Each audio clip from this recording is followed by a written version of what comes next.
aterrizando. Así es. Bueno, bueno, buenas noches. Bienvenidos a este curso de escatología.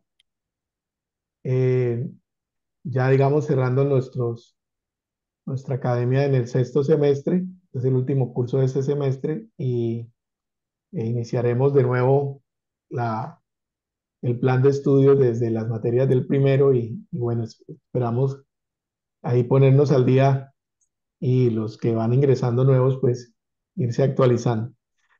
Quiero, eh, bueno, primero que todo, pues ya les decía darle la bienvenida a Lina, a Mariela, que se nos unen a este curso eh, y esperar que sea pues de aprendizaje, ¿no? De crecimiento en todo. Y pidámosle entonces al Señor que nos dirija en este tiempo. Padre, queremos darte gracias en el nombre de Cristo Jesús por este curso que hoy iniciamos. Pedimos tu dirección, tu bendición, Señor, sobre nuestras vidas y en especial que por el Espíritu Santo nos hables en tu palabra y, Señor, y acerca de estos tiempos que vivimos. Te entregamos este tiempo y pedimos que tú nos enseñes y que nos permitas estar atentos, pues tu palabra edifica, tu palabra exhorta, tu palabra consuela.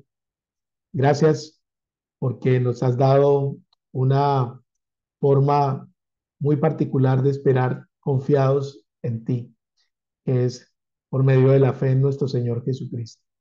Gracias porque en un abrir y cerrar de ojos, Señor, muchas cosas sucederán y estaremos, Señor, en tu presencia.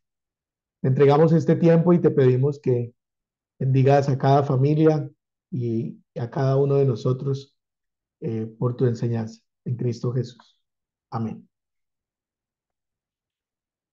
Bueno, eh, este curso, pues hemos tenido oportunidad de hablar de algunos temas en otros momentos. Recuerdo que hicimos como una especie de estudio panorámico de Apocalipsis durante la pandemia y allí pues tuvimos la oportunidad de revisar sobre todo el libro de Apocalipsis. Eh, y básicamente esta materia o esta asignatura de escatología hace parte de, del área de la teología que se encarga de estudiar los eventos futuros. Yo les compartí un material que está allí en el chat. Espero hacérselo llegar también a Lina y a Mariela, que escribió, es una compilación que escribe Emiro Guerrero, que es un profesor nuestro de Senfol, un pastor, eh, y que se ha dedicado pues al estudio de esta área. Ustedes van a encontrar mucha literatura al respecto en un tema como este. Y la idea aquí es poder plantear de alguna manera las escuelas de interpretación y dedicarnos a los eventos más significativos que podemos encontrar. Eh, la palabra pues viene de una raíz en griego que es hatos o escatos, que sería futuro, y logos, estudio acerca del futuro. Y en este caso, pues básicamente está referido a al estudio de la profecía bíblica. Eh, en en esa dirección, pues toda la palabra de Dios es profecía, dice, porque la palabra fue inspirada y dada a los hombres para que de alguna manera nosotros podamos, desde la revelación, conocer la voluntad de Dios. Entonces, ustedes van a encontrar que la Biblia, en términos, toda la palabra, pues es escrita o inspirada por Dios, escrita por los diferentes autores. Pero cuando ya hablamos de la profecía como tal, como género literario, estamos hablando de aspectos que Dios ha delegado o dejado hacia el cumplimiento futuro. Y hemos visto cómo muchos de esos eventos se han cumplido y otros se están cumpliendo y otro grupo significativo de ellos se cumplirá. Un ejemplo de ellos es, por ejemplo, la encarnación de Jesucristo. Acabamos de pasar Navidad, por ejemplo. Los profetas en el Antiguo Testamento hablaban acerca de, de la venida del Señor y de cómo el Mesías vendría y se cumplirían textos como Isaías eh, 7, 7:14, aquí la Virgen concebirá y dará a luz un niño y llamará su nombre Emmanuel, que traducido es Dios con nosotros. Y veíamos cómo ese evento se cumplió. La muerte en la cruz, también anunciada en los salmos, en los profetas, también se cumplió. La resurrección. Y hay algunos que hacen falta por cumplirse. Por ejemplo, la segunda venida del Señor. Entonces hemos visto como a través de la historia hay eventos que se han cumplido, se están cumpliendo y se cumplirán. La escatología se dedica precisamente a estudiar estos aspectos. Eh, hay un género literario en la Biblia que es el género apocalíptico. Entonces encontramos como género literario una forma en que Dios presenta los eventos a través de señales, de símbolos, de manifestaciones que no son comunes y que están referidas a los eventos del final de los tiempos. Entonces encontramos relatos o elementos apocalípticos en libros, por ejemplo, como los del profeta eh, Ezequiel. Ustedes van a encontrar allí que se describen unos seres totalmente extraños para nosotros, como los querubines, que tienen 4 rostros, que se mueven con una rueda. Entonces, hay unas descripciones bastante precisas de estos seres. Y el Señor está hablando acerca de los tiempos futuros, de cómo Él va a reconstruir el templo, cómo todas las naciones vendrán y adorarán en el monte del Señor. Y esos elementos hasta ahora pues no se han cumplido porque están para su cumplimiento en la segunda venida del Señor. Otro libro, por ejemplo, que es bastante, que tiene este género, el libro de Zacarías, van a encontrar allí bastantes figuras de ese tipo. Eh, el libro de Daniel, que representa los imperios a través de elementos monstruosos, ¿sí? Como si una bestia que tenía 4 cabezas, que tenía forma de leopardo, otra que era como un oso, pero luego los va a describir, que habla acerca de la naturaleza salvaje de estos imperios.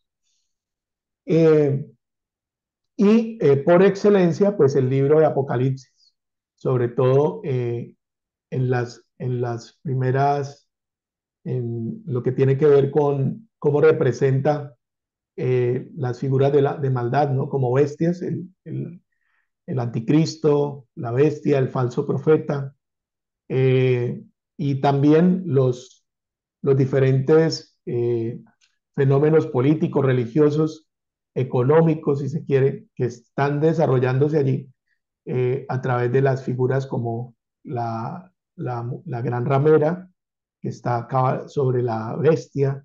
Lo estoy citando solamente como menciones, como también se presenta el pueblo de Israel también a través de figuras. Y esto digamos que están de alguna forma explicados también dentro del libro lo que eso representa y lo que eso significa. Eh, en ese desarrollo, pues hace que el tema, por ejemplo, de profecía sea un tema muy amplio, no es un tema pacífico, es un tema donde hay una controversia entre las diferentes escuelas, pero que eso no nos debe impedir, pues, presentarlo. En, en este curso, pues, vamos a tomar de alguna manera, hay eventos, por ejemplo, controversiales que giran en torno a eventos como el rapto de la iglesia, si hay un rapto, si no hay un rapto, en el momento en que el rapto ocurre, si hay un periodo de 1000 años de Cristo gobernando en la tierra, como el milenio, o eso es simplemente una figura eh, de alguna manera simbólica. Eh, digamos que hay discusiones también en relación con eso, o de dónde surgirá el anticristo, si va a ser griego, si va a ser italiano, si va a ser, bueno, ese tipo de discusiones. Pero en lo que sí no hay equívoco en las posturas es en que Cristo regresa por segunda vez a la tierra y el establecimiento de nuevos cielos y nueva tierra. Digamos que en eso, digamos que habría como un punto de coincidencia. Pero vamos a tratar de mirar algunos elementos que sí creo que son demasiado forzados y que pues nos llevan de alguna forma a tomar posición frente a las otras escuelas. Ya de entrada les digo que la mayoría pues de nosotros en el ministerio en Senfol tomamos una posición en la cual creemos que habrá un rapto de la iglesia, que ese rapto ocurrirá antes de que inicie la gran tribulación con las manifestaciones que se presentan. Creemos que habrá una segunda venida, en eso coincidimos con las otras escuelas. Creemos que habrá un milenio de un gobierno de 1000 años previo a la creación de cielos nuevos y nueva tierra. Y hay argumentos allí por los cuales creemos pues esas posturas. Creemos también que la interpretación de la profecía tiene las mismas claves en los mismos libros que nos representan allí los tiempos, que no tendríamos que ir digamos, a forzar la escritura para poderlo explicar. Y creemos que la revelación es una desde Génesis hasta Apocalipsis, ¿sí? Y que en ese sentido tenemos que encontrar las respuestas a las preguntas de la Biblia dentro de la Biblia misma, porque ella establece, digamos, los principios hermenéuticos para la interpretación. Eso quería contarles pues, en términos generales, hacer la presentación del curso. Creo que eh, también una de las causas por las cuales siempre que yo escuchaba de profecía, yo decía, no, eso es muy difícil de entender. Y me daba, y la época en que yo la escuché, eso era un terror horrible, entonces uno decía, yo eso mejor ni lo veo, ni lo escucho, porque qué miedo, esas cosas tan terribles, y el anticristo, y el sello, y la no sé cuánto. Y me parecía un libro demasiado complicado, demasiado difícil. Entonces yo siempre le huía al tema de la profecía y de la escatología. Entonces tuve ese extremo del miedo, ¿no? De esa cosa tan horrorosa. Después, la primera vez que ya de alguna manera me acerqué al estudio, me tocó, mis profesores eran preteristas, eran de una posición acerca del pasado, entonces me decían que sí, pero que eso ya, entonces eso ya había pasado, entonces yo decía, pues no tiene ningún sentido, pues estudiar la profecía si eso ya pasó, entonces no, esa etapa pues no me despertó mucho ánimo. Y de nuevo el Señor, leyendo el libro de Apocalipsis, el libro pues tiene como unos principios muy claves, muy claros, y el Señor me animaba de alguna manera a mirar de nuevo el libro, ¿no? Entonces encontramos un profesor que presentaba, digamos, todo el libro y decía que el personaje más importante del Apocalipsis o del futuro en la escatología no es ni la bestia, ni el falso profeta, ni el diablo, es Jesucristo. Y que el libro eh, no niega la crudeza de la maldad y de todo lo que está ocurriendo, pero presenta cómo en medio de todo ese caos y de toda esa maldad, el reino del Señor está imponiéndose y trayendo a la vida y trayendo a la redención, trayendo a la luz, que así como hay oscuridad, hay mucha luz. Entonces las descripciones del libro hablan de un trono, de una luz majestuosa, de colores, hay sonidos, hay cánticos, hay victorias, y siendo Cristo el personaje central de la profecía. Entonces, eso de alguna manera me presentó una perspectiva mucho más alentadora, mucho más, eh, eh, más que alentadora, pues conforme a lo que Dios es, ¿no? El que ha vencido sobre el pecado, sobre la muerte y sobre los reinos de la tierra. Entonces, eso pues les cuento por la manera como llegar, como he llegado, digamos, a este proceso. Hemos orado, pues que sea el Espíritu Santo igual guiándonos. No pretendemos agotar con un curso corto como este, pues todo lo que se pueda presentar, pero sí vamos a tratar de acercarnos a ese, a ese elemento. Entonces, les pregunto, antes de toda esta larga introducción, ¿qué pensaban ustedes acerca del fin del mundo y el final de los tiempos? ¿O qué piensan? No, no importa.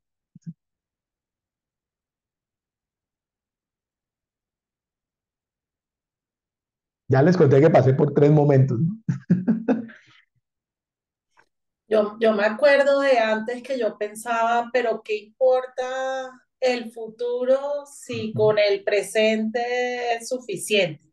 O sea, yo me acuerdo que yo pensaba mucho eso y claro, como era más complicado porque no conocía ni siquiera del Antiguo Testamento bien y eso, pues yo decía, no me interesaba, no me interesaba.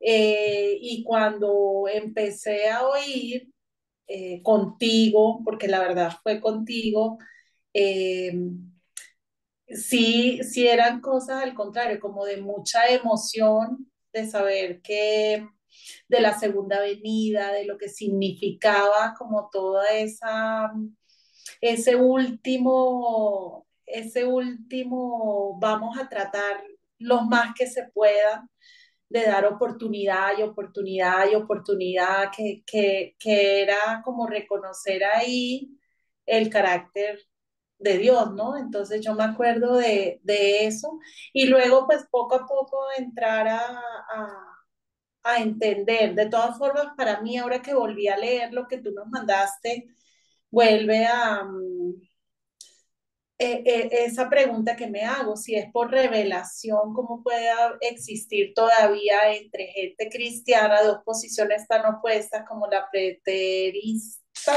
se llama, Sí. y la futurista de nosotros? O sea, ¿cómo? Y eso me vuelve a dar un poquito de miedo en cuanto a la verdad, ¿no? Ujú. Entonces, pues qué bueno volverlo a retomar ahora después de todo lo que hemos estudiado, a ver si tiene más coherencia o encontramos hasta que por lo menos en mí haya una paz más absoluta acerca de eso. Gracias, Silvia.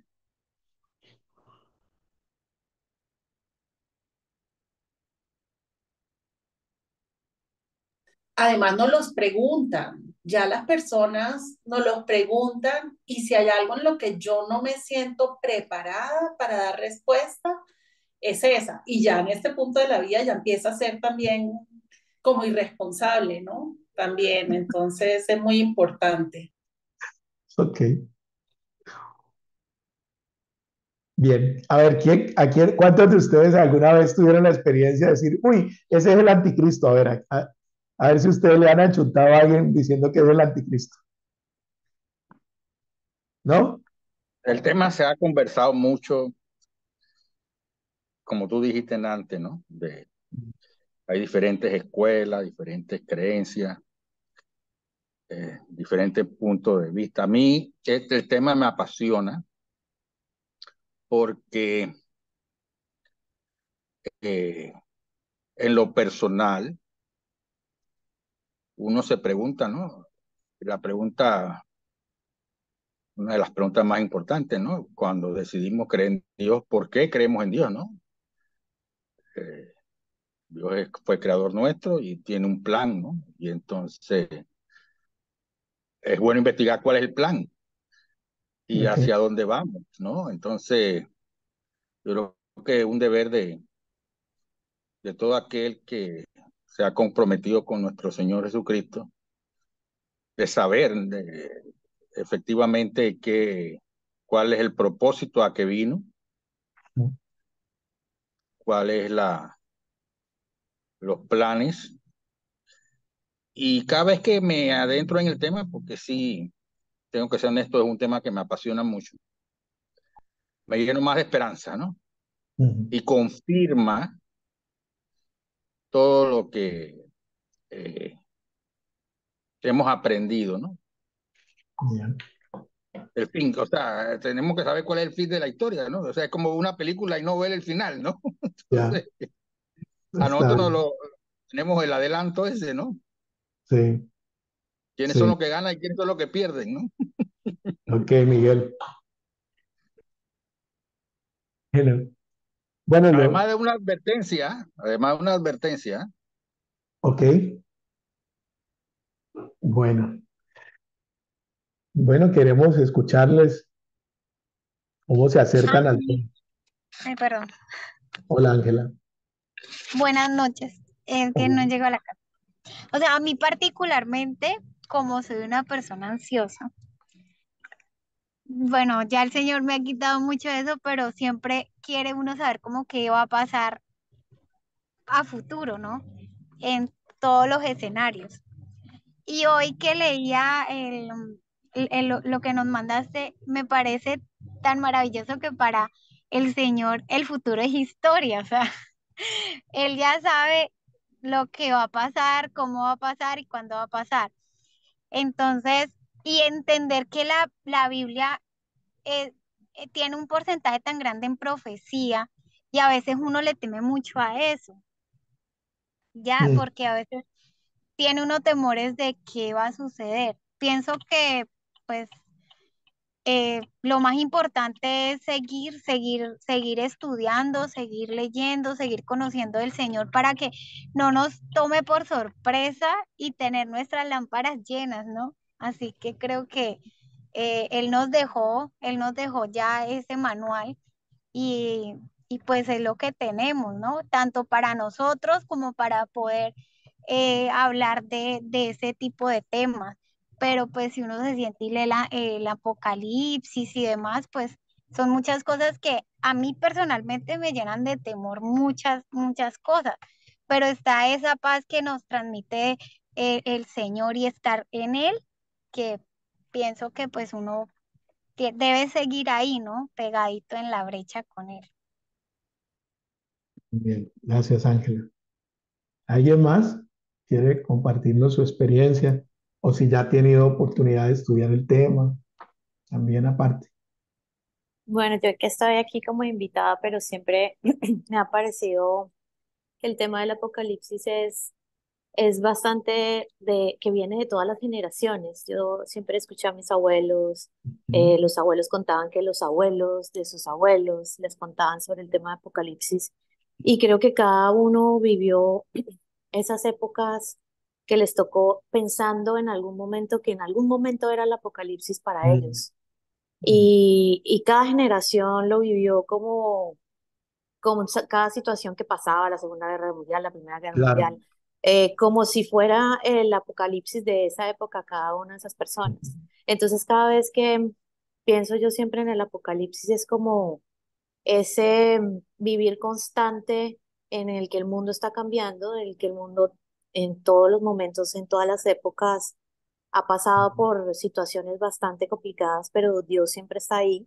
Y qué más interesante que en este momento en que acabamos de pasar una pandemia y todo esto, que para nosotros, yo por lo menos particularmente, sentía uno que era como el apocalipsis, Mm, ya empezando a entrar en momentos difíciles, pues era como ¿por qué no retomar y ver qué pasó, qué está pasando, qué va a pasar, qué quiere Dios para esta generación, ¿no?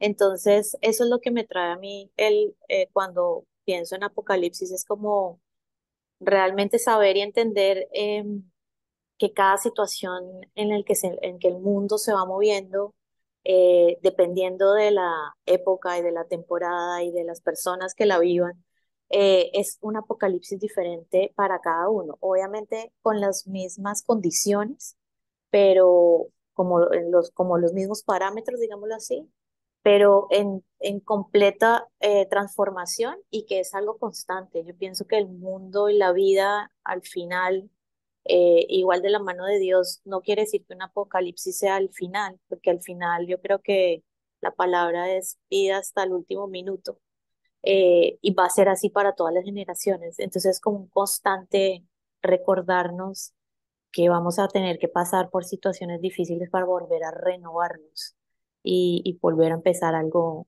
mejor. Entonces, pues es bien interesante estudiarlo y leerlo y no como algo de temor, sino como algo que viene como un cambio constante que siempre ha tenido la humanidad.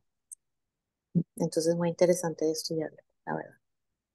Bueno, entonces estaba pensando en mi abuelita, me decía que Dios estaba sentado en su trono y que si Dios movía este dedito, entonces el mundo se acababa. Y yo pensaba en la mente de un niño, decía que a Dios no se le ocurra mover ese dedo porque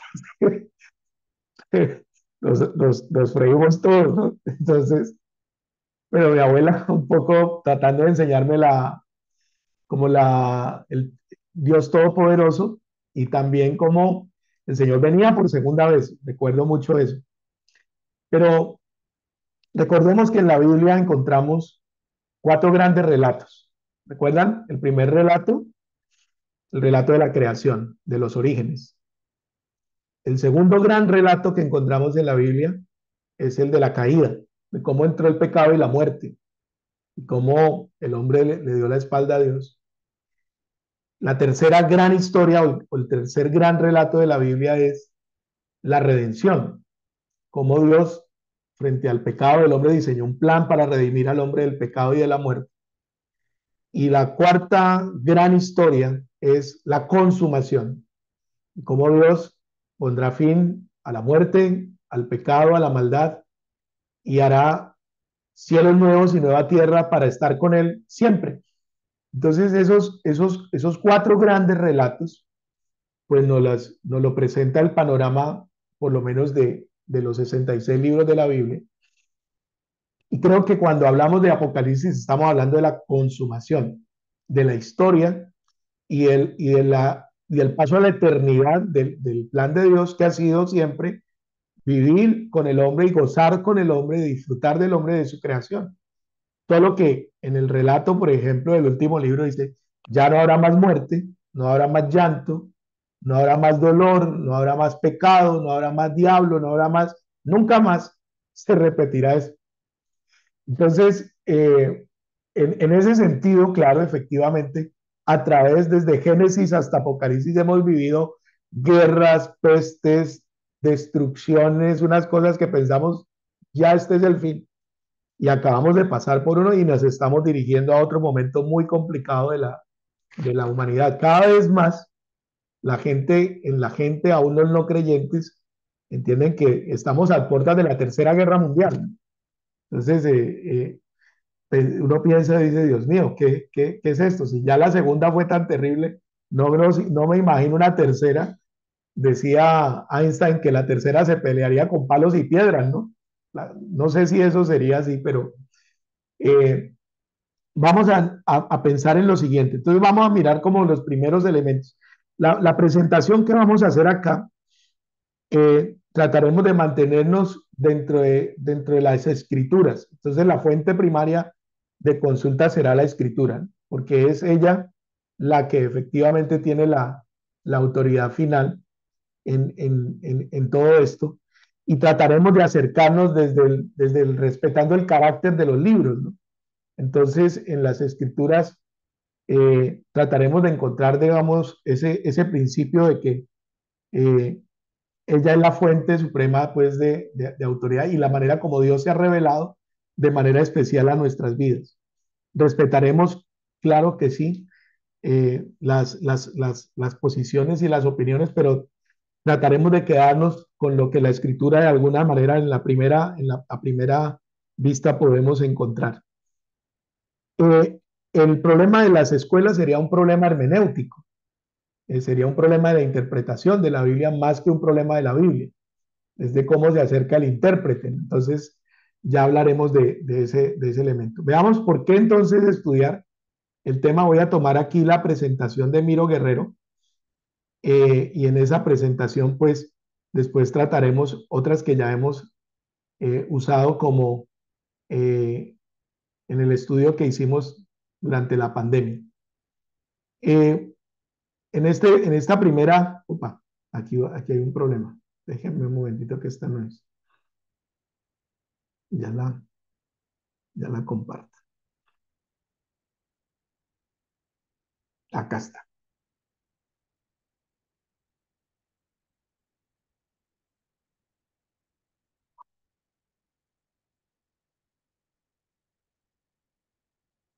Bien, entonces,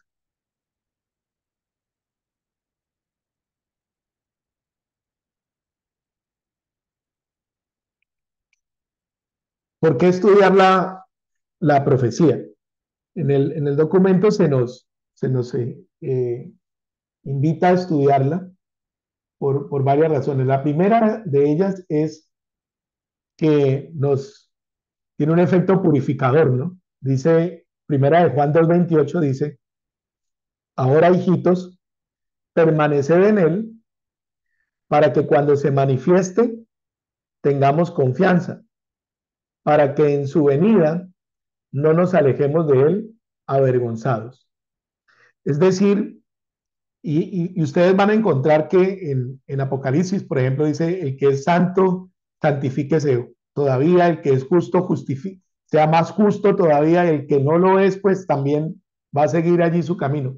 Pero hay una exhortación a permanecer. Dice, si Cristo viene, si el Señor está cerca, si la inminencia del Señor, de su venida está cercana, pues debemos estar preparados para recibirle.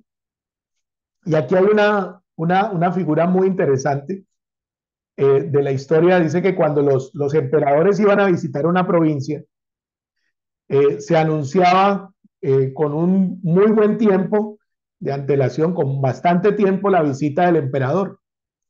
Entonces, los lugares que el emperador iba a visitar, todo el mundo ponía en orden su casa, ponía en orden la provincia, los gobernadores ponían al día las cuentas, tenían todo bien para que para cuando el emperador viniera y mirara y pasara revista, pues no encontrara reproche alguno. Es decir, de alguna manera la gente se preparaba para la venida de este personaje tan importante, el gobernante. Y en especial también se mandaban como a imprimir, perdón, no sería imprimir, sino hacer monedas conmemorativas de esa visita. Y durante todo ese tiempo, antes de que el emperador llegara, pues él mandaba unos emisarios para que de alguna manera miraran que todo estuviera preparado para la llegada del emperador. Creo que en la Biblia el Señor nos dice lo mismo, nos dice que estemos preparados porque no sabemos a qué horas habrá de venir el padre de familia y que no deberíamos estar de alguna manera que nos encontrara, dice por ahí hay una parábola de los siervos, que dice que empezaron a decir mi señor tarda y empezaron a emborracharse, a pelearse y a hacer pues lo indebido. Y dice que cuando se dieron cuenta el Señor llegó, dice qué bueno sería que cuando el Señor venga, ustedes estén cuidando la casa y estén preparados para su regreso. Juan nos dice eso, nos dice que debemos estar limpios, preparados para el encuentro con el Señor y para que en su venida, dice, no nos alejemos de Él avergonzados. Y creo que es una de las razones por las cuales la Biblia nos dice, el Señor está cerca. Debemos estar atentos porque el día y la hora creo que nadie lo sabe, dice el Señor en los evangelios. Y creo que está referido sobre todo al momento del levantamiento de la iglesia. Así que su iglesia debe estar preparada y anhelante por recibirlo. Otra de las razones es que el estudio de la profecía se ha descuidado en las iglesias, ¿no? Eh, Sobre todo por los problemas, las controversias, por las herejías, por la dificultad que a veces representa estudiar un género como este. Y creo que nos hemos perdido de una gran riqueza y se cumple lo que dice el Evangelio de Mateo, dice 22-29, dice, erráis ignorando las escrituras y el poder de Dios. Y creo que en ese sentido, pues los profetas dicen que un pueblo sin visión perece y sin profecía el pueblo se desenfrena. Eh, el apóstol Pablo, en 1 Corintios 14, del 1 al 3, ustedes recordarán cuando mirábamos el don profético, dice que la profecía es dada a los hombres para exhortación, edificación y consolación, sobre todo el versículo 3, ¿no? Entonces Dios de alguna manera nos anima a que estemos atentos a la palabra, a la escritura, sobre todo también a las profecías, no a los vaticinios de los falsos profetas, sino a la palabra del Señor. Eh, Nos consuela también porque nos da ánimo en medio de las dificultades y nos recuerda el triunfo del Señor. Y nos edifica porque nos permite seguir construyendo, estableciendo el reino de los cielos en medio nuestro. Una tercera razón eh, tiene que ver con entender que más de el 27% de la escritura en el Antiguo y en el Nuevo Testamento son predictivos. Es decir, que hay textos allí que están todavía por cumplirse. Unos ya se cumplieron y hay otros que están a punto de cumplirse o se cumplirán. En eso es importante, no, sería casi como dejar una tercera parte de la Biblia sin considerarla o sin estudiarla. Es cierto que la profecía nos habla en el presente, nos llama al arrepentimiento, nos llama a la reconciliación con Dios en el presente, pero también nos proyecta hacia el futuro, a la recompensa de la obediencia o también al juicio de Dios sobre la maldad y sobre todo aquel que persiste en hacer lo contrario a su voluntad. Pero también porque la profecía nos invita hacia el evangelismo. El apóstol Pablo, escribiéndole a Timoteo, le animaba, especialmente porque en estos postreros tiempos la gente no querría escuchar acerca de Dios y su palabra. Entonces Pablo le dice a su discípulo Timoteo, dice, te encarezco delante de Dios y del Señor Jesucristo, que juzgará a los vivos y a los muertos en su manifestación y en su reino, que predique la palabra, que instes a tiempo y fuera de tiempo, redarguye, reprende, exhorta con toda paciencia y doctrina. Y el peligro es precisamente porque se levantarían maestros que les enseñarían a los cristianos ya no a confiar en el Señor, sino volverse a las fábulas, volverse a los cuentos, a los mitos, a las leyendas y sobre todo a que les enseñaran los deseos de su corazón y no la voluntad de Dios.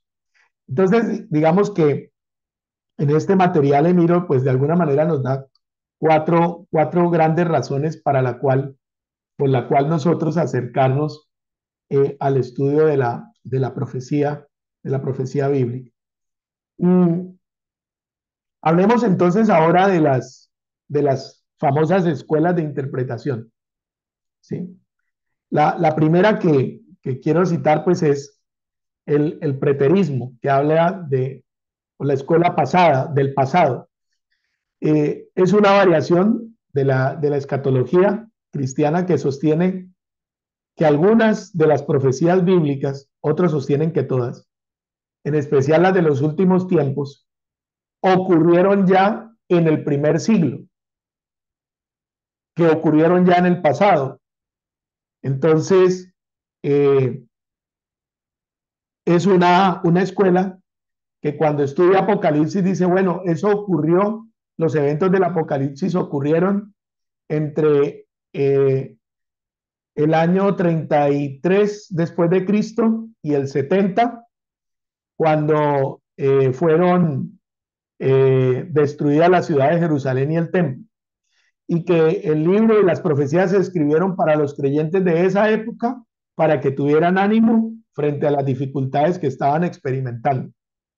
Eso digamos que es la postura de la escuela preterista. Lo mismo dice cuando lee el libro de Daniel, dice que el libro de Daniel se refirió a los imperios que ya quedaron en el pasado, el imperio romano, el imperio babilónico, el imperio persa, el medo persa, ya todo eso quedó en el pasado. Sin embargo, pues ya de entrada esta escuela pues incurre en un gran error, porque como veremos, no se considera lo que la Biblia de una vez está estableciendo. Voy a ponerles un ejemplo en relación con el preterismo. ¿Sí? En Apocalipsis 1, veamos Apocalipsis 1, eh,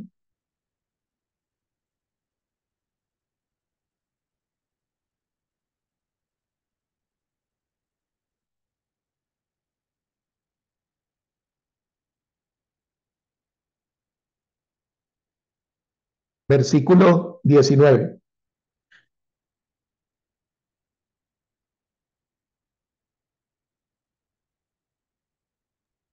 Escribe las cosas que has visto y las que son y las que han de ser después de estas. Muy bien. Entonces, eh, primero, el libro, el Señor le da la instrucción a Juan que escriba. Lo primero que dice, las cosas que has visto, es decir, lo que ha estado hasta ese momento en relación con él en el pasado. Luego le dice las cosas que son, es decir, las que están ocurriendo en el momento. Y en el mismo versículo le dice, y las que han de suceder, las que han de ser. Entonces, en un solo versículo ya nos está hablando que el libro, que es un libro profético, ¿cómo sabemos que el libro es profético? Allí mismo en Apocalipsis 1, versículo 3, nos da la naturaleza del libro. Veamos el versículo 3 de Apocalipsis.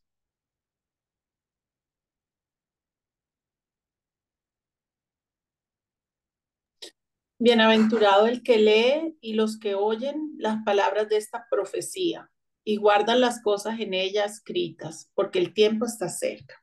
Entonces ya el libro mismo dice que que el género que está aquí es un documento de tipo profético. Y cuando habla del documento de tipo profético, nos dice las cosas que has visto, las cosas que son y las cosas que han de suceder después de estas. Entonces nos habla del pasado, del presente y del futuro. Claro, muchos de los temas que Juan va a tratar aquí, por ejemplo, no han ocurrido todavía, por lo tanto todavía Juan no sigue hablando del futuro. Ejemplo, la segunda venida del Señor. Entonces la escuela preterista desconoce la naturaleza del libro, la naturaleza profética, y también desconoce la hermenéutica misma del libro. El mismo libro nos dice qué propósito tiene, para qué es escrito. ¿Sí? Si uno mira, por ejemplo, solo el primer capítulo de Apocalipsis, ahí se va a encontrar unos relatos bien importantes. Le dice, escríbele a la iglesia, a las iglesias, y comienza a hablar de una serie de eventos que se cumplieron, que se están cumpliendo y que habrán de cumplirse. Entonces, Daniel, por ejemplo, y el profeta Daniel, por allá en el capítulo 9 del libro de Daniel, hay una profecía tremenda que se llama la profecía de las 70 semanas. Y en esa profecía, el Señor habla de la destrucción del templo y de Jerusalén. Entonces, eso ocurre por allá en el año 70 después de Cristo. Si la posición preterista fuera válida, después de eso lo que debe cumplirse es que Cristo ya debería estar en la tierra. Porque Daniel, que es un libro de profecía, habla que después de esto vendrá el Señor. Y Apocalipsis nos narra también por allá en el capítulo 20 la segunda venida del Señor.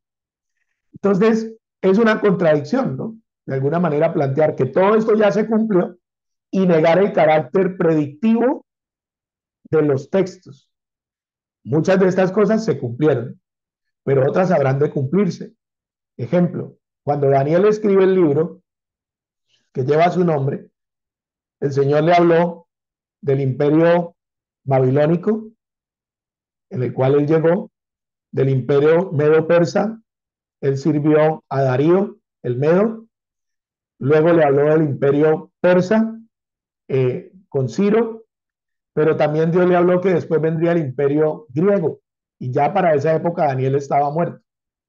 Entonces, pero el imperio griego surgió después, y le habló del surgimiento del imperio romano, y le habló de la caída del imperio romano y el restablecimiento del imperio romano para el final de los tiempos.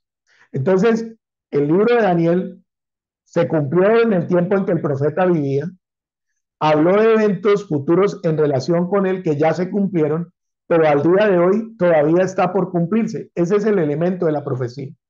Las cosas que son, las cosas que has visto, las cosas que son y las que han de ser después de esto.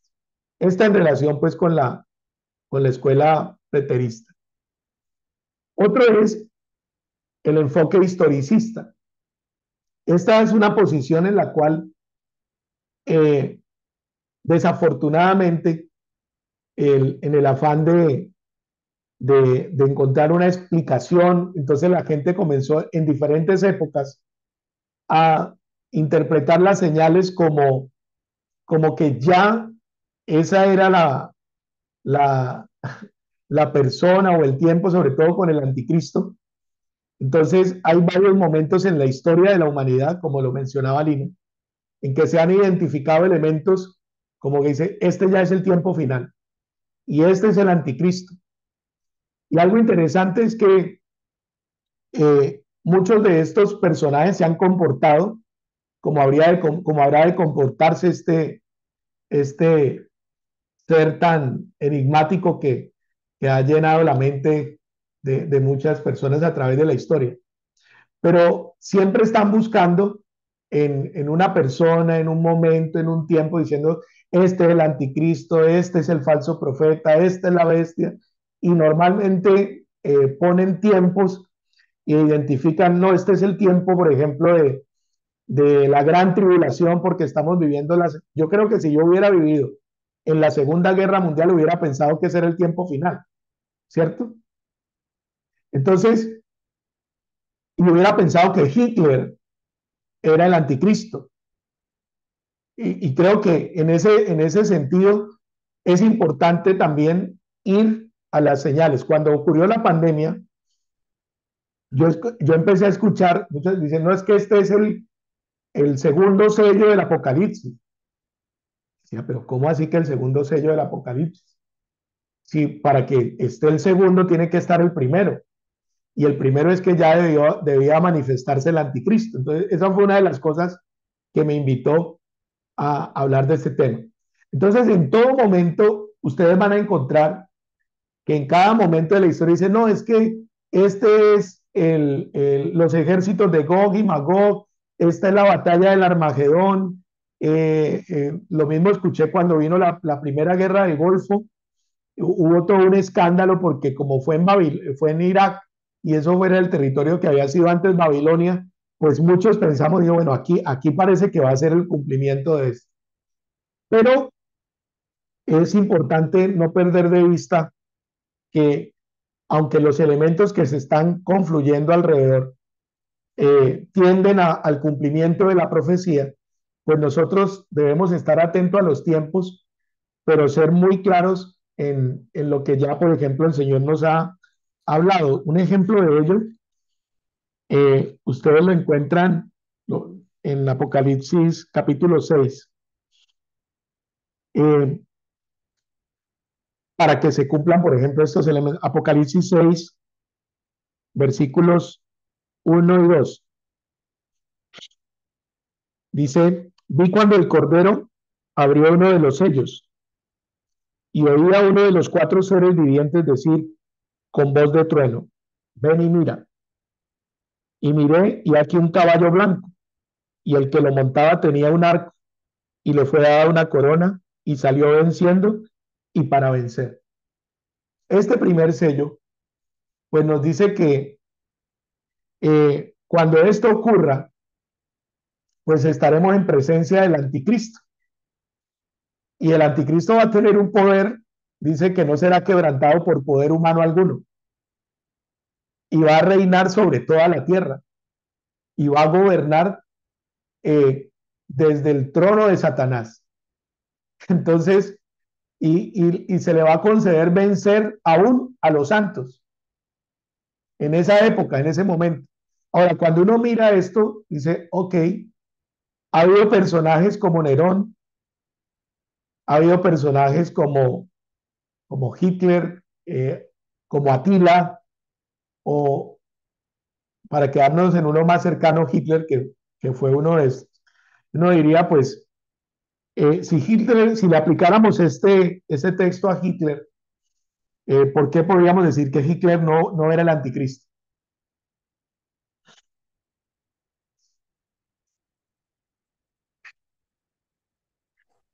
Pues porque fue vencido. Porque fue vencido, porque fue quebrantado por los aliados. La Biblia dice que no sería destruido por poder humano. Después ustedes, ya después hablaremos de Apocalipsis y de la bestia. No se preocupen que eso lo veremos más adelante. El anticristo surgirá porque Cristo abre el sello. El que permite el surgimiento del anticristo es Cristo mismo. Y si uno estudia la profecía en Primera de Tesalonicenses y en Segunda de Tesalonicenses, dice que eso ocurre para que aquellos que no creen en la verdad crean en el engaño. ¿Sí? Entonces, es cierto que a través de la historia, muchos personajes en la historia han reunido características muy parecidas a las del anticristo. Quisiera mencionarles, por ejemplo, lo que dice la primera epístola de Juan. Primera de Juan, capítulo 1. Eh,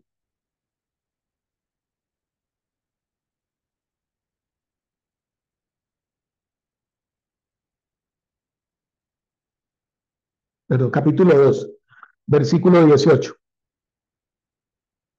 Dice, hijitos, ya es el último tiempo, y según vosotros oísteis que el anticristo viene, así ahora han surgido muchos anticristos. Por eso conocemos que es el último tiempo. Salieron de nosotros, pero no eran de nosotros, porque si hubieran sido de nosotros, habrían permanecido con nosotros.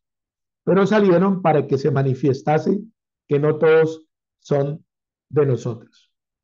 Entonces ya en los días de Juan, Juan identificaba cómo mucha gente se oponía a Cristo y muchos tomaban de alguna manera las características de este personaje.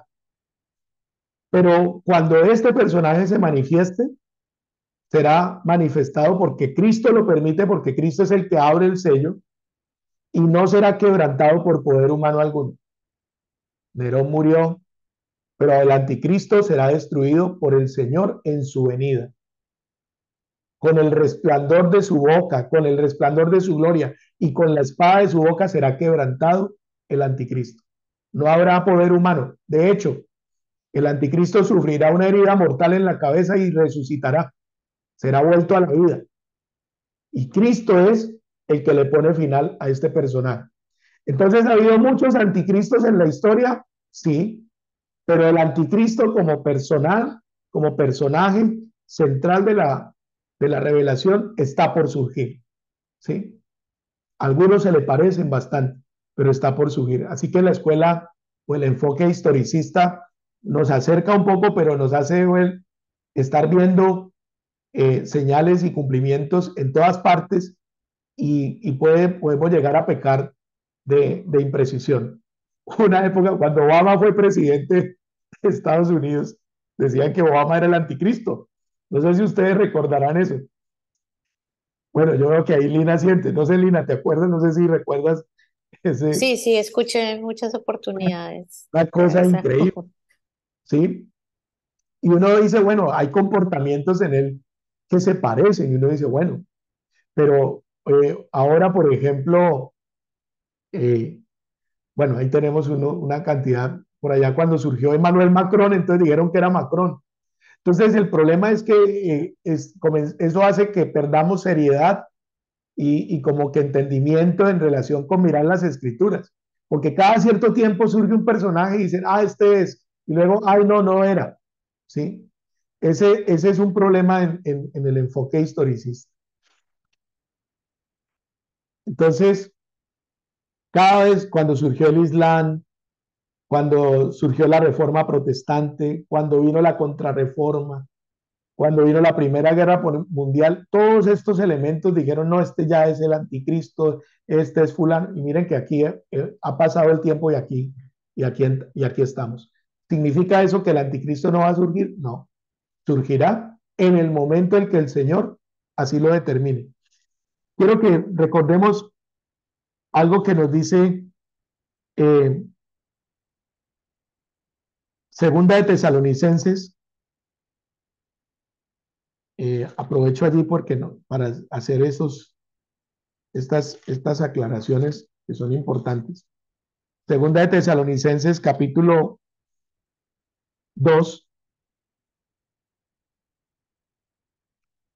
dice lo siguiente: pero con respecto a la venida de nuestro Señor Jesucristo y nuestra reunión con Él, le rogamos, hermanos, que no se dejen mover fácilmente de su modo de pensar, ni se conturben, ni por espíritu, ni por palabra, ni por carta, como si fuera nuestra, en el sentido de que el día del Señor está cerca.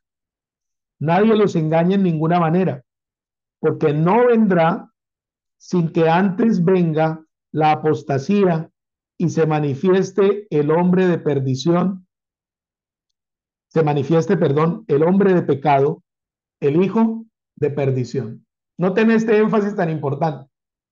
Pablo dice, no vendrá el Señor, la segunda venida, dice, no ocurrirá la segunda venida del Señor sin que antes se manifieste, dice allí, el hombre de pecado, el hijo de perdición. ¿Qué le caracteriza? Dice, el cual se opone y se levanta contra todo lo que se llama Dios o es objeto de culto, tanto que se sienta en el templo de Dios como Dios, haciéndose pasar por Dios.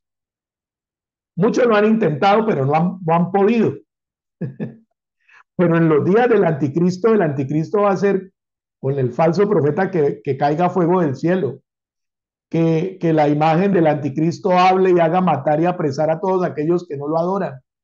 Va a tener señales, engaños y poderes sobrenaturales potentes que no serán quebrantados sino por el Señor. Entonces ya en los días de Pablo, Pablo advertía a la iglesia de los tesalonicenses que tuvieran cuidado, que el Señor viene, pero que no se dejaran engañar. ¿Sí? ¿No se acuerdan, versículo 5, cuando yo estaba todavía con ustedes les decía esto? Ahora ustedes saben qué lo detiene, a fin de que a su debido tiempo se manifieste. Apocalipsis nos dice que el que detiene el surgimiento del anticristo es Cristo mismo. Él tiene en su mano el rollo y el anticristo surgirá cuando Cristo rompa el primer sello. Y cuando rompa el primer sello, todos los demás sellos, las trompetas y las copas se vendrán a cumplimiento. Y eso la Biblia establece un término de 7 años para que todo eso ocurra, que culmina con la segunda venida de nuestro Señor. Pero bueno, me estoy adelantando al tema, pero un poco para responder la propuesta de la escuela o el enfoque historicista. Verso 8. Entonces se manifestará aquel inicuo a quien el Señor matará con el espíritu de su boca y destruirá con el resplandor de su venida. Inicuo cuyo advenimiento es por obra de Satanás, con gran poder y señales y prodigios mentirosos, y con todo engaño de iniquidad para los que se pierden, por cuanto no recibieron el amor de la verdad para ser salvos. Por esto Dios les envía un poder engañoso para que crean la mentira, a fin de que sean condenados todos los que no creyeron a la verdad, sino que se complacieron en la injusticia. Pero nosotros debemos dar siempre gracias a Dios respecto a vosotros, hermanos, amados por el Señor, de que Dios los haya escogido desde el principio para salvación mediante la santificación por el Espíritu y la fe en la verdad, a lo cual los llamó mediante nuestro Evangelio para alcanzar la gloria nuestro, para alcanzar la gloria de nuestro Señor Jesucristo. Así que, hermanos, estad firmes y retener la doctrina que habéis aprendido, sea por palabra o por carta nuestra. Bien, ese es otro elemento importante. Dice que ese anticristo, este personaje, será destruido por el Señor mismo en su venida, reiterando lo que ya habíamos mirado. Bueno, aquí a todo el mundo le ponen el nombre de la bestia y otros fenómenos aquí. La otra escuela, esta sí es la más común, es la idealista o la escuela alegórica. Anda viendo en toda la escritura, dice que está llena de símbolos. Entonces, los textos que son precisos los convierte en alegorías. Y los textos que son simbólicos, por ejemplo, dicen que son una realidad efectiva. Entonces, cuando hablan, por ejemplo, del anticristo, entonces dicen que es que el anticristo va a tener 7 cachos y va a tener no sé cuánto y un cuerno. Entonces, ese es un texto que representa el poder que representa este personaje. ¿Sí? Va a tener de parte de Satanás todo el poder. ¿Sí? Dice que 3 cuernos serán quebrados, luego surgirá en medio el cuerno pequeño y permanecerán 7. Entonces está esos textos que son representaciones de poder y autoridad, pues estos las alegorizan. Y en los textos que hablan de literalidad de tiempo, entonces los trastornan. Entonces, en la escuela alegórica, usted es el que determina el significado de las figuras. Les voy a dar un ejemplo. Antes de conocer eso, yo leía la Biblia, por ejemplo, antes de conocer todo este tema, y, y yo buscaba ver dónde estaba Estados Unidos en la profecía. Entonces, por allá en el libro Apocalipsis habla de un águila. Y dije, pues como el símbolo de los gringos es el águila, entonces ese debe ser Estados Unidos en la profecía. Pero ese significado se lo daba ¿qué? Yo. No es lo que la Biblia está diciendo, que es el águila. Porque podríamos decir, ¿quién podría decir que son los rusos? Porque los rusos también tienen como símbolo el águila. O los alemanes, que también usaron el águila como símbolo. ¿Sí? ¿Me hago entender? En la escuela idealista, espiritualista o simbólica, ellos le hacen decir a la Biblia lo que ellos, cualquier cosa, cualquier símbolo lo interpretan de manera arbitraria. Entonces es muy complicado porque es de allí donde surgen la mayoría de las herejías que encontramos en todo en todo el estudio de la escatología. Ponen a la Biblia a decir cosas que ella realmente no está enseñando ni está diciendo en su contexto. Entonces, cuando por ejemplo hablan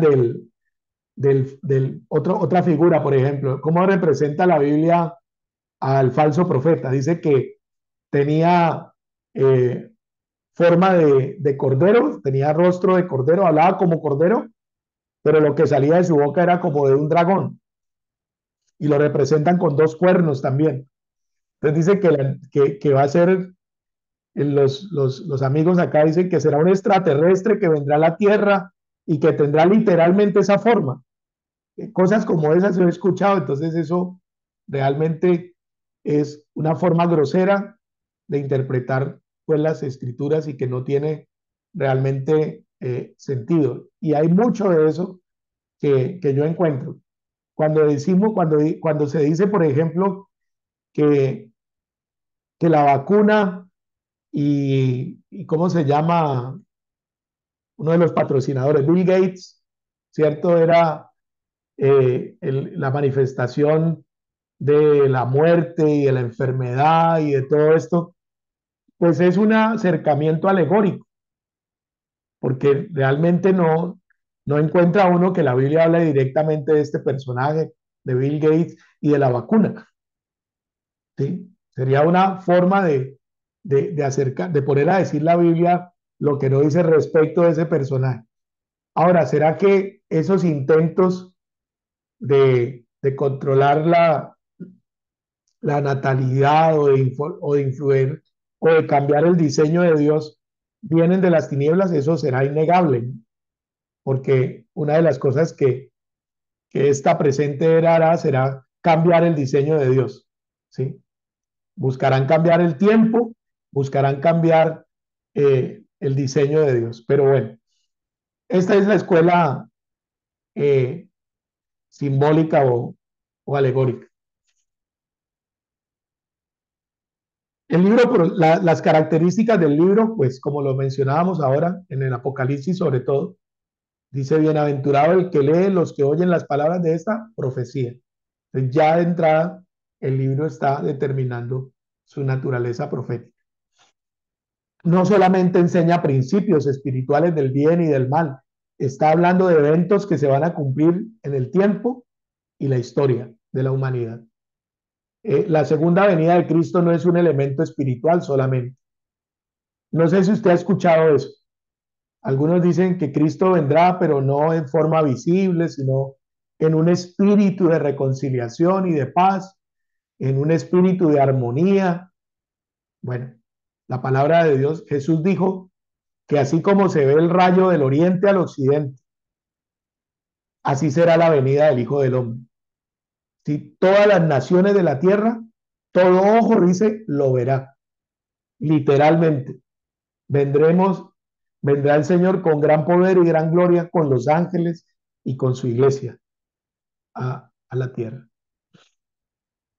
Y está la otra escuela que se conoce como la escuela futurista, la escuela de las dispensaciones, y que busca también interpretar la Biblia desde las escrituras y llegar al entendimiento limitado, porque hay unos límites en la profecía, porque hay unos misterios, por ejemplo, como el rapto de la iglesia.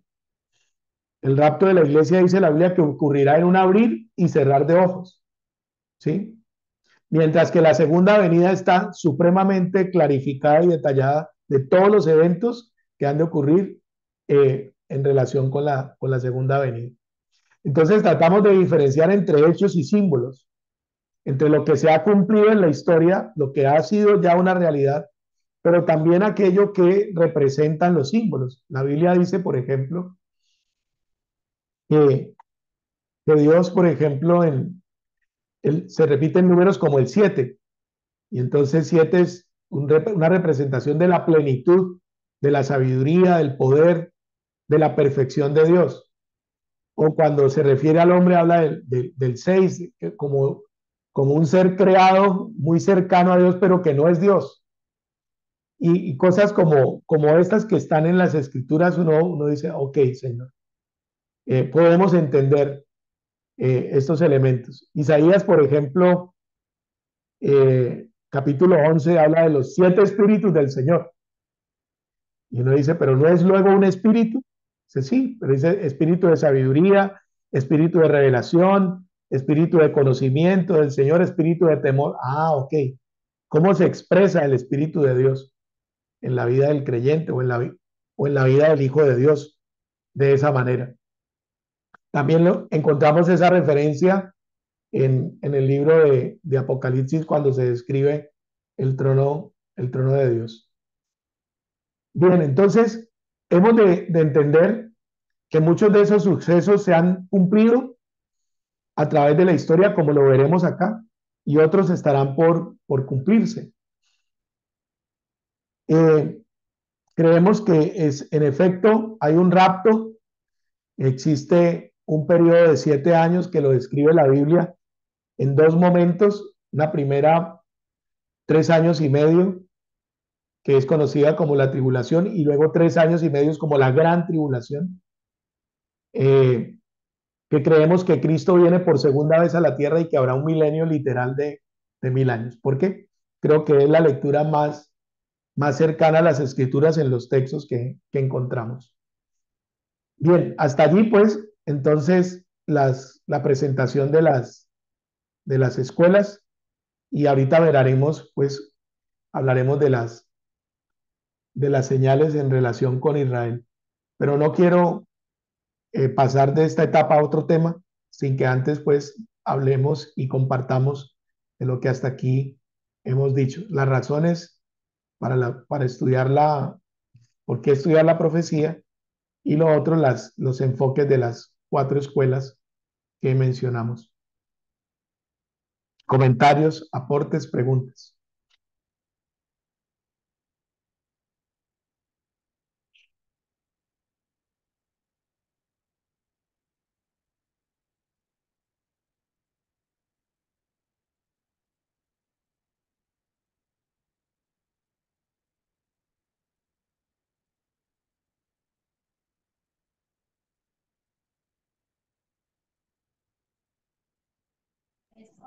Pues yo creo que es importante estudiarlo porque pues el Apocalipsis hace parte también del ministerio del Señor, ¿no? Y uno a veces, digamos, por la complejidad del tema o pues sí, es un texto que a veces resulta difícil de leer por cómo está escrito o por lo que narra, pues a veces uno, sí, como cristiano y como decía Silvi, uno no encuentra como las maneras correctas de contarlo y de mostrarlo a otros.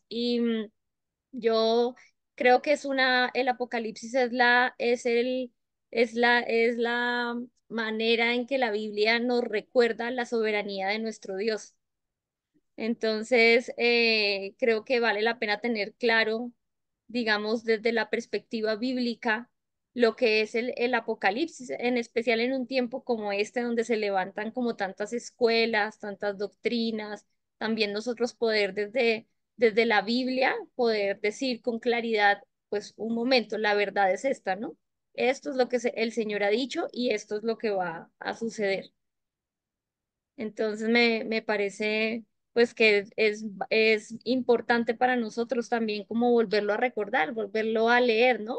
Además para que no se nuble como el juicio, es que no sé cómo decirlo, ¿no? Pero todo lo que uno oye, todo lo que uno ve, intenta como nublar tu capacidad de discernimiento en el espíritu. Entonces creo que es necesario, creo que es necesario dentro de la vida cristiana tomarse un tiempo para volver a recordar. Además, porque yo alguna vez cuando lo estudiamos con mi Tere decíamos que era un libro de alabanza, ¿no?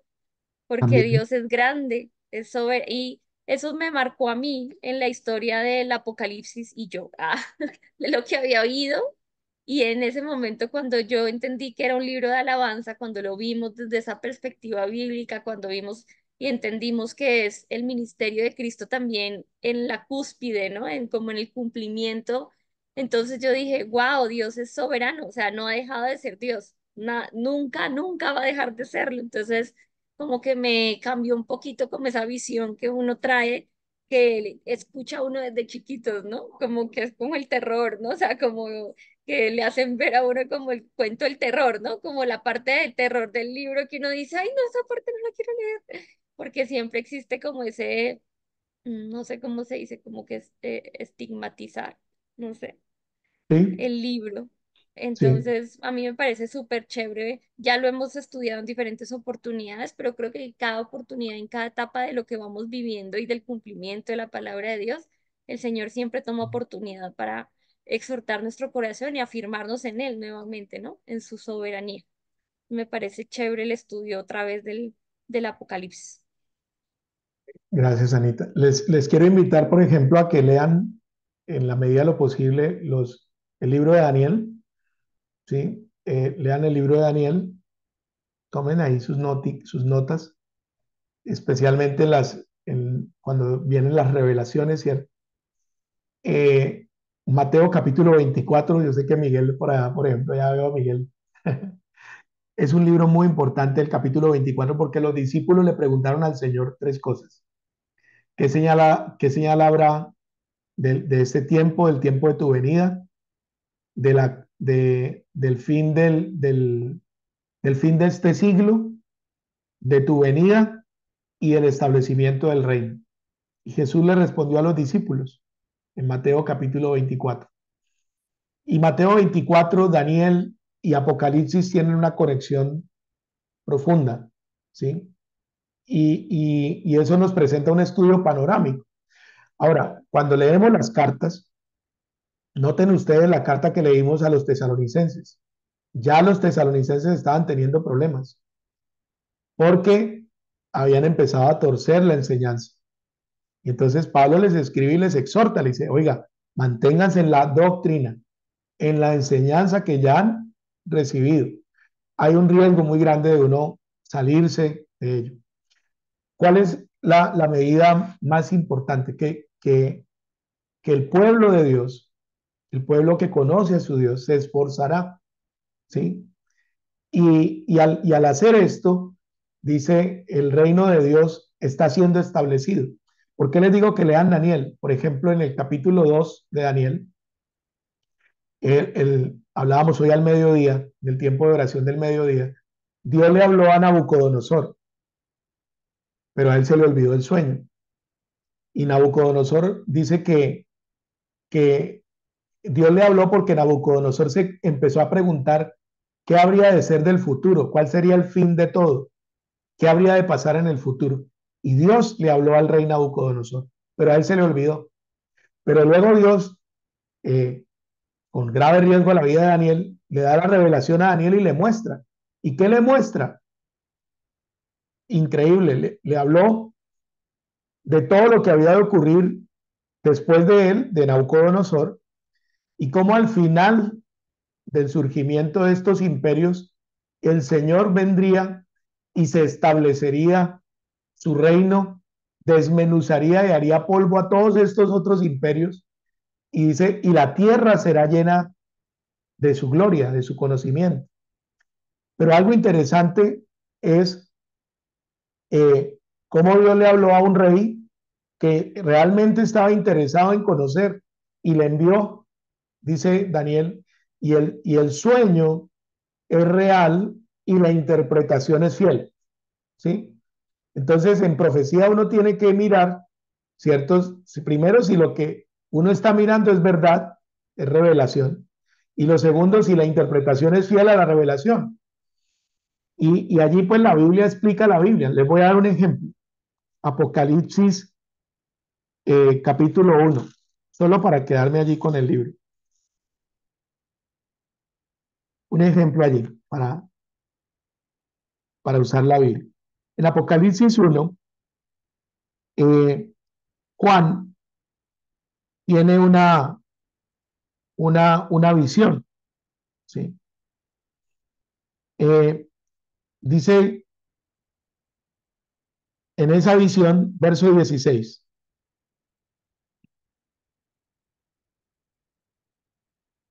es una visión de Cristo resucitado, ¿no? De Cristo glorificado. Entonces miren el verso 16, dice, entre lo que Juan ve, dice, tenía en su diestra 7 estrellas, de su boca salía una espada aguda de 2 filos, y su rostro era como el sol cuando resplandece con fuerza.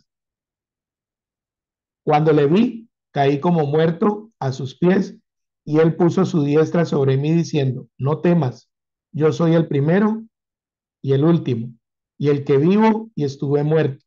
Mas he aquí que vivo por los siglos de los siglos, y tengo las llaves de la muerte y del Hades. El 19 ya lo citamos. Quiero mirar lo que Juan ve en el 16, que en la mano del que hablaba con él había ¿cuántas estrellas? 7. De la boca salía una espada aguda de 2 filos, y su rostro era como el sol cuando resplandece en su fuerza. Verso 20, miren el 20.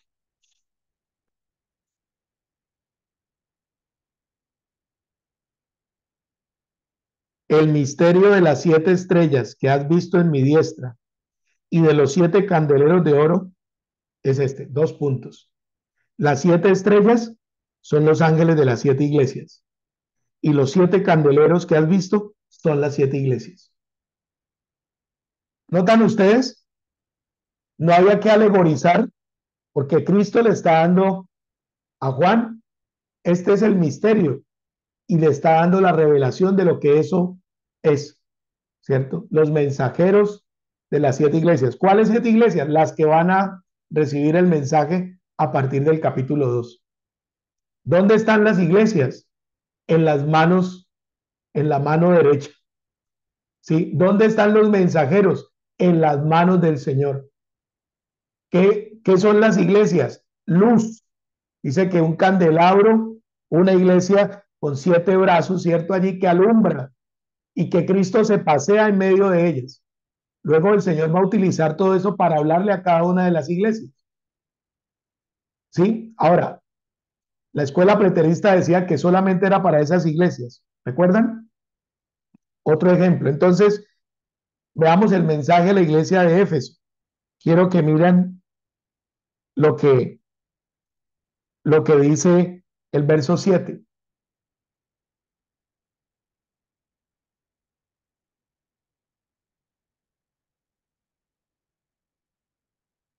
2:7.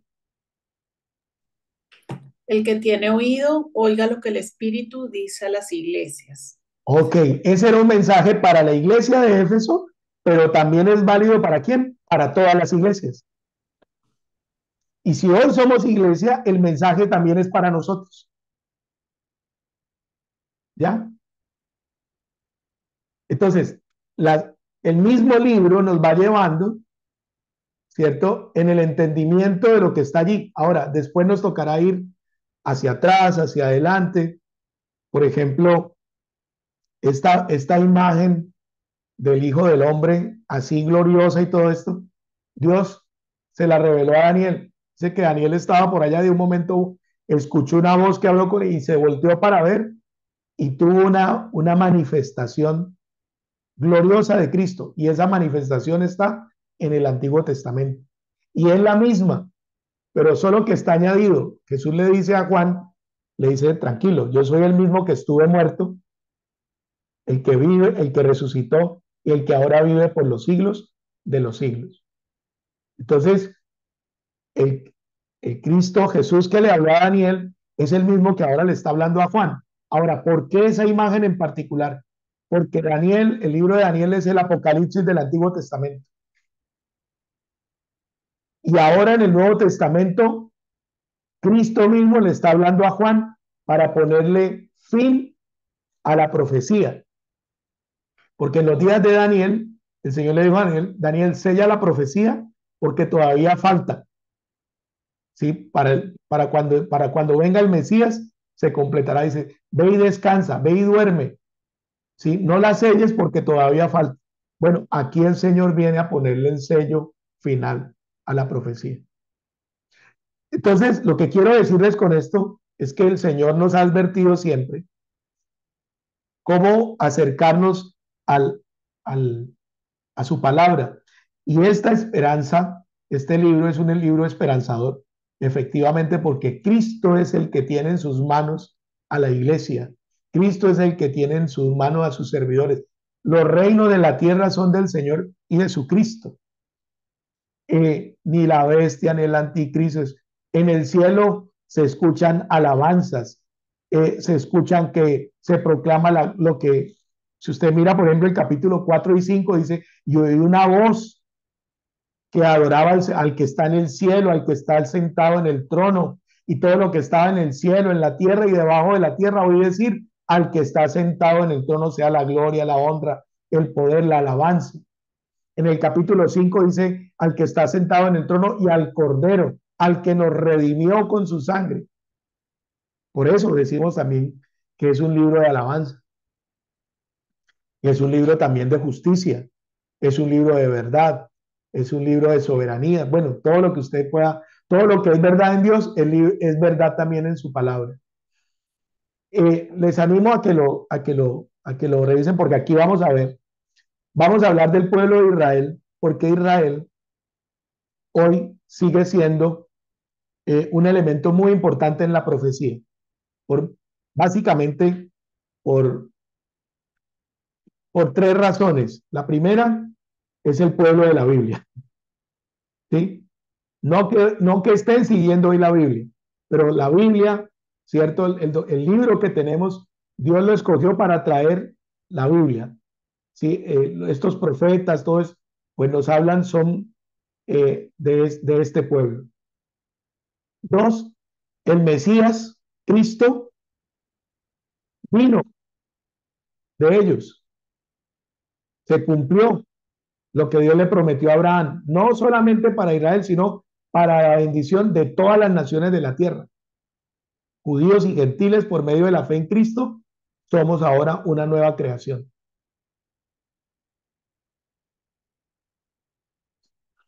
Y tres, porque Dios no ha reemplazado a Israel con la iglesia. Cuando ustedes y yo revisemos el libro, nos vamos a dar cuenta de todos los eventos, por ejemplo, en la gran tribulación, cuando empiezan los eventos de la gran tribulación, el anticristo va y firma un pacto de paz con los judíos y con todos los árabes. ¿Para qué? Para que reconstruyan su templo. Él va a firmar el pacto de paz y los judíos van a decir, póngale cuidado a los mensajes de Israel. ¿Qué es lo que Israel dice todo el tiempo sus gobernantes? Queremos la paz, buscamos la paz. Que existan los árabes, que existan los palestinos, queremos dos estados, pero nosotros queremos la paz. Si nosotros soltamos las armas hoy, ¿cierto? Habrá paz porque nuestra voluntad es de paz. Pero solo que los otros dicen, no, no puede haber un Israel, entonces le hacen la guerra. Entonces dicen, no podemos soltar las armas porque nos matan. ¿Sabe quién va a traer la paz entre esos dos? El anticristo. Les va a traer una promesa de paz.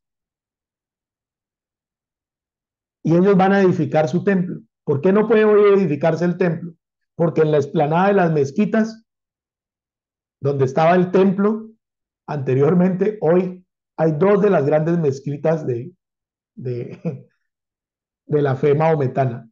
Al-Aqsa, ¿sí? Y la mezquita del Domo de la Roca, la del Domo Dorado ese. Ese era el lugar donde estaba el templo.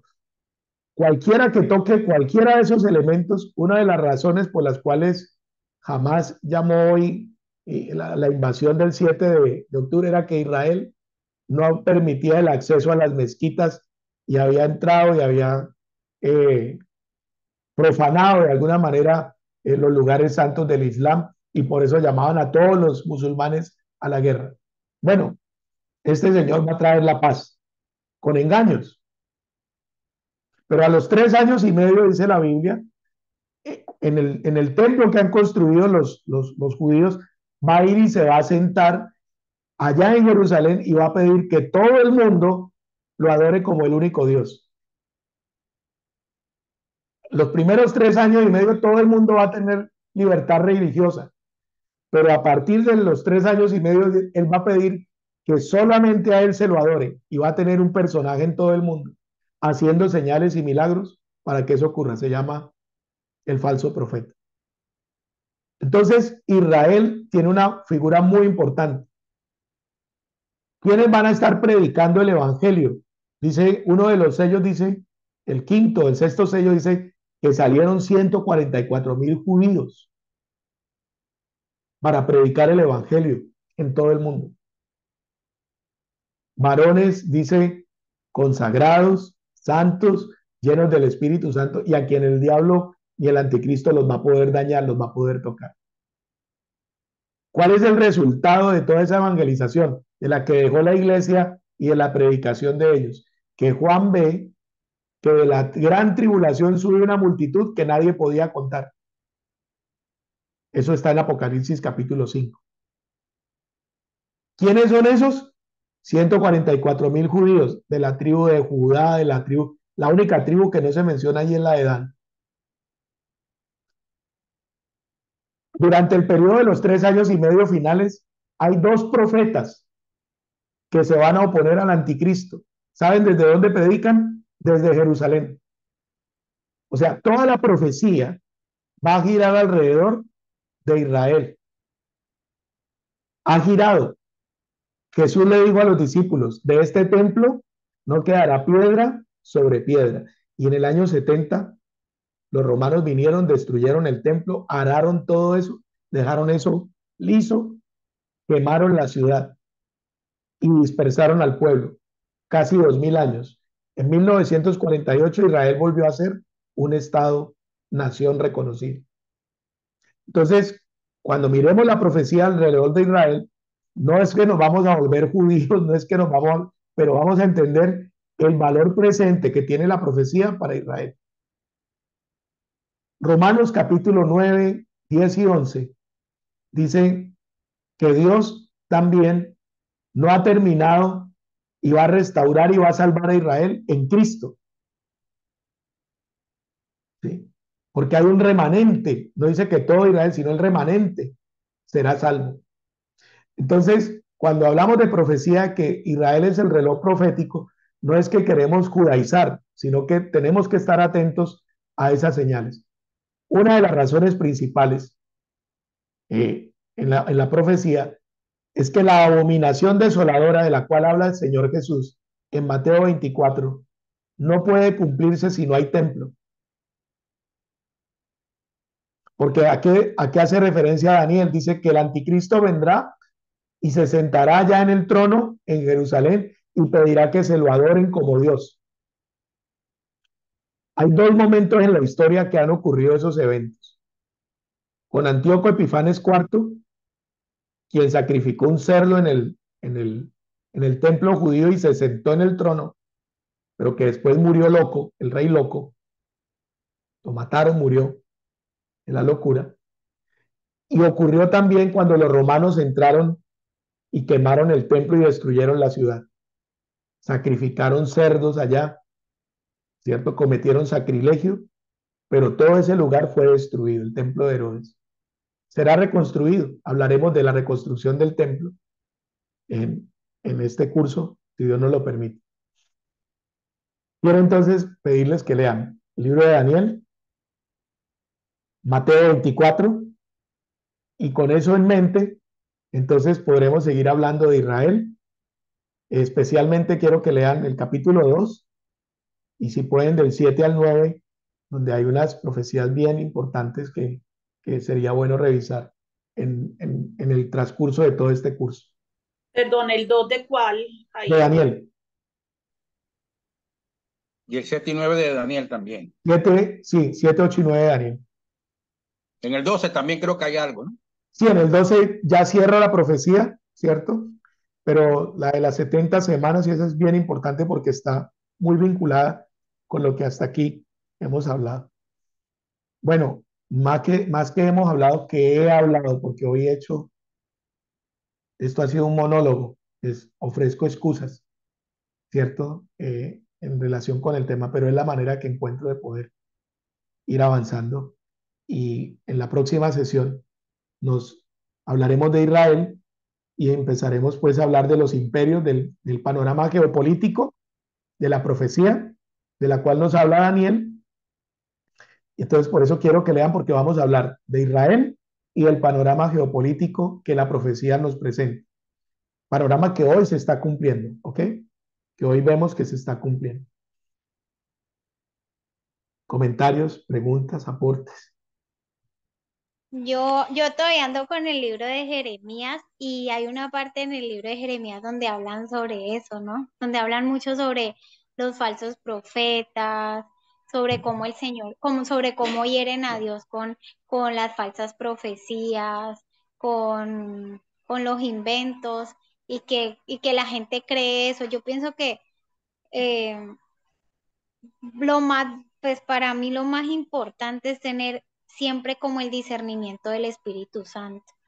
para saber qué es lo que estamos leyendo y para saber qué es lo que, de qué forma el mensaje el Señor nos lo quiere dar en la palabra. Pero también está como las circunstancias, porque por circunstancias que uno vaya teniendo en la vida, uno va viendo también esos capítulos y esos versículos que aunque ya los haya leído, les tornan como con otros significados.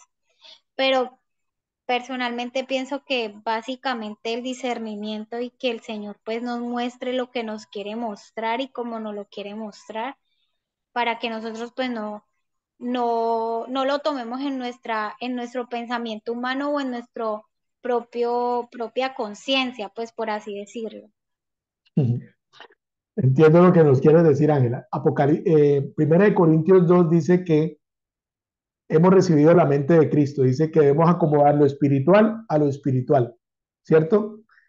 Y en ese sentido el Espíritu Santo les ha capacitado.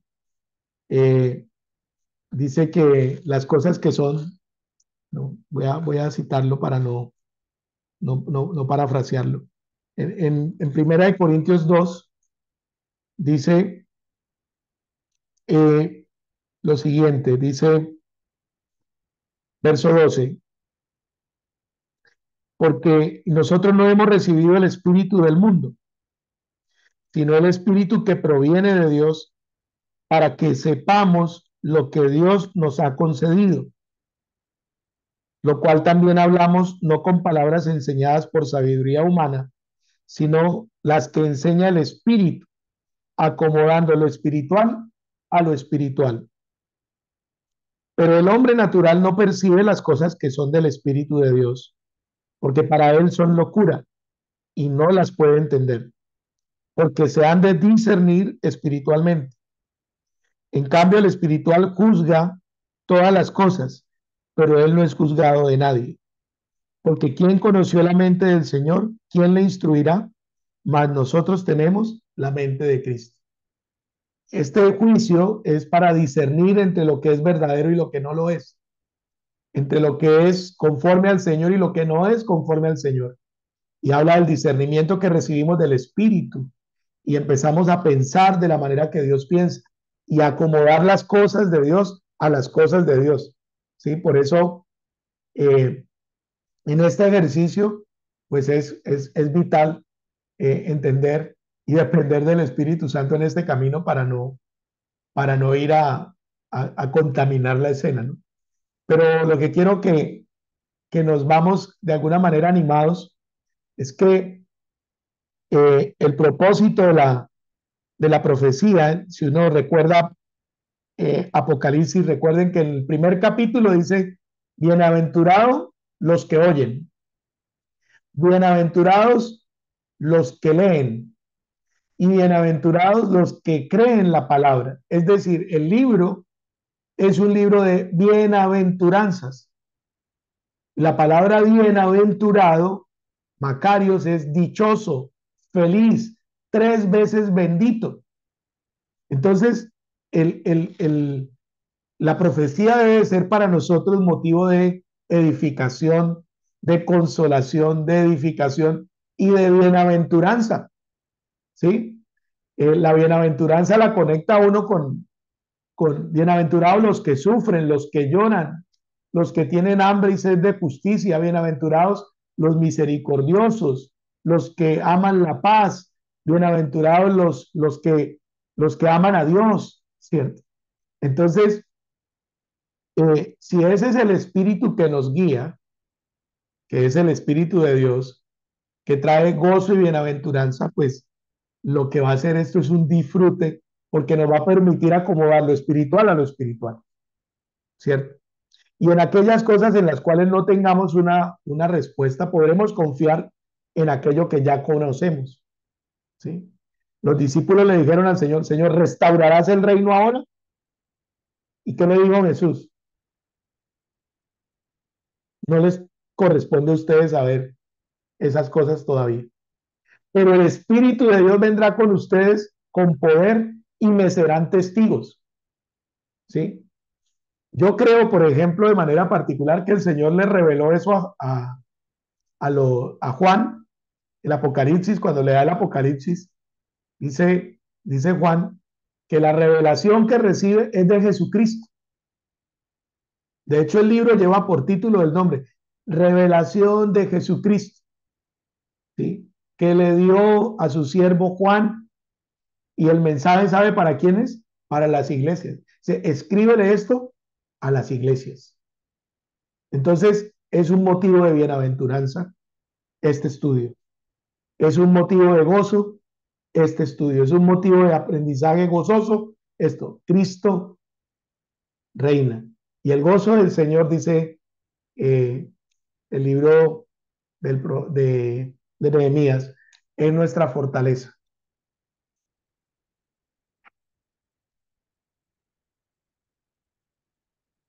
Quisiera pedirles entonces si hay alguna otra intervención y que oremos por este cierre de esta primera charla, este primer encuentro.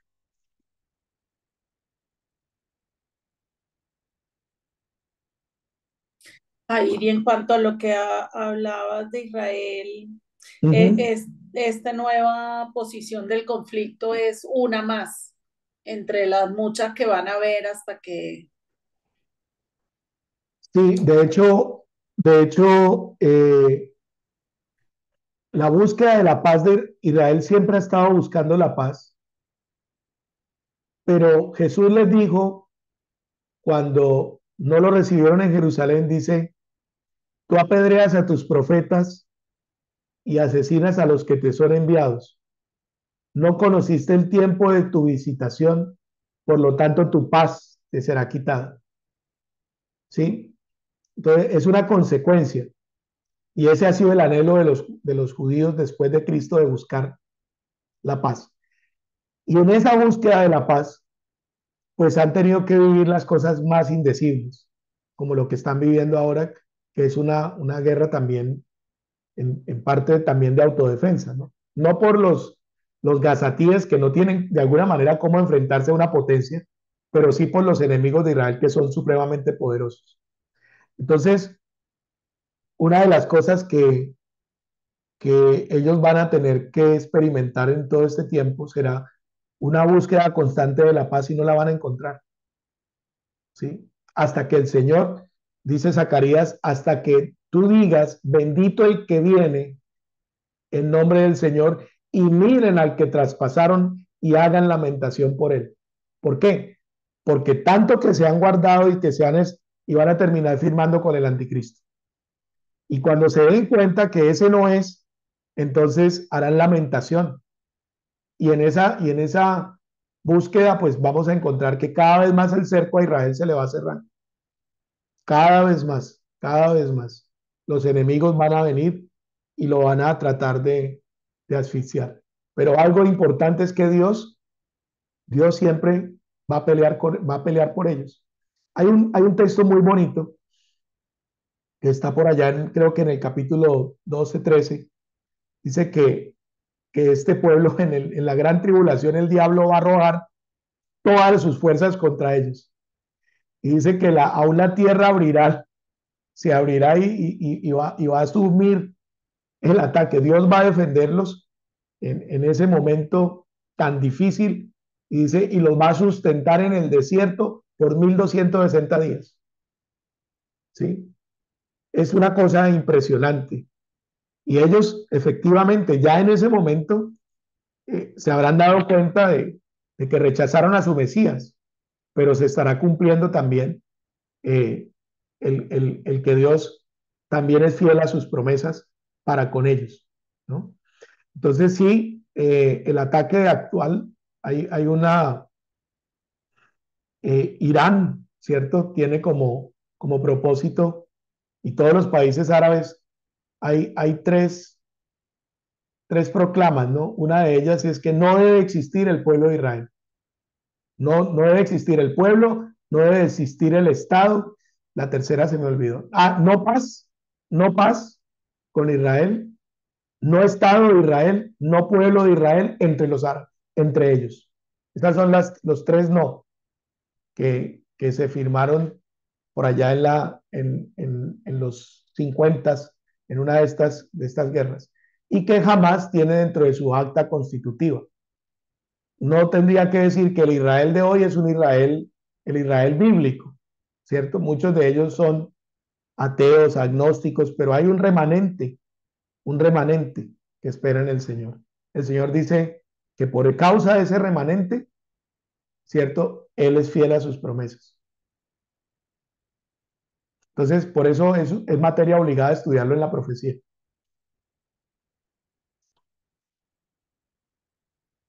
Bueno, son las 8:55. ¿Alguien quiere orar, por favor, para terminar?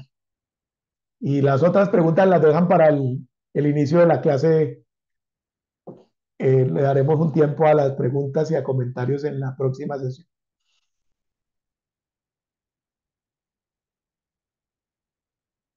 ¿Ninguno quiere orar? ¿Me van a dejar la oración a mí? Si quieres, yo lo hago. Ok. Señor, te damos gracias por este tiempo de estudio. Te damos gracias porque en tu palabra, Señor, podemos encontrar la verdad, podemos encontrar la esperanza, podemos encontrar la justicia, podemos encontrar la fuerza, Señor, para caminar, para permanecer, para prevalecer, para proclamar tu palabra. Te damos gracias por el inicio de este curso y por lo que tú ya has preparado para nosotros en este tiempo. Oramos, Espíritu Santo, que abras nuestro entendimiento para que podamos ver este curso, para que podamos leer esta palabra y verla a través de tus ojos, Señor. Te damos la gloria, te damos la honra. Gracias, amado Dios, porque como recordábamos ahorita, Apocalipsis es una bienaventuranza, es nuestra esperanza, es un gozo, es recordar, Señor, una vez más que tú no has dejado de ser Dios, que eres Dios hoy, mañana y por los siglos de los siglos. Te damos las gracias por este espacio, lo entregamos, lo dejamos en tu presencia y oramos, Señor, que nuestro corazón el próximo martes esté dispuesto para encontrarse de nuevo con tu verdad y con tu palabra. En el nombre poderoso de Jesús. Amén. Amén. Muchas gracias. Les agradezco su paciencia.